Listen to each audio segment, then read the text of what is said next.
আস্তাগফিরুল্লাহ, আস্তাগফিরুল্লাহ, আস্তাগফিরুল্লাহ। হাঁটছি, চলছি, ড্রাইভিং করছি, বাস স্টেশনে অপেক্ষা করছি, ফিলিং স্টেশনে ফুয়েল নিচ্ছি, পড়বো আস্তাগফিরুল্লাহ।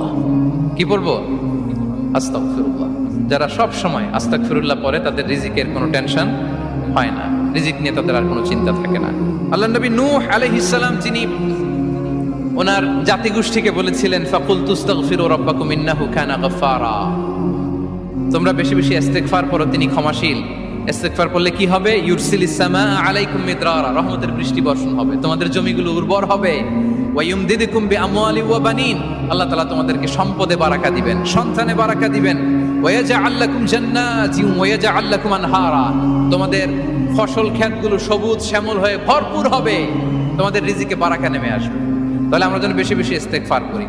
বিষ্ণু ইসা ইসলাম বলেছেন, মান লাযামাল ইস্তিগফার জাআলাল্লাহু লাকুম মিন কুল্লি দীকিন মাখরাজা ওয়া মিন কুল্লি হাম্মিন ফারাজা ওয়া ইয়ারযুকহু মিন হাইসু লা ইয়াহতাসিব।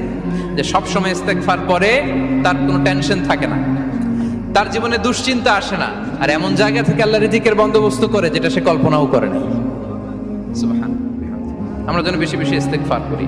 আস্তাগফিরুল্লাহ, এটা হচ্ছে ভেরি শর্ট ফর্ম অফ ইস্তেগফার। অথবা পড়তে পারেন আস্তাগফিরুল্লাহ আল্লাযী লা ইলাহা ইল্লা হুয়াল হাইয়ুল কাইয়্যুম ওয়া আতুবু ইলাইহি।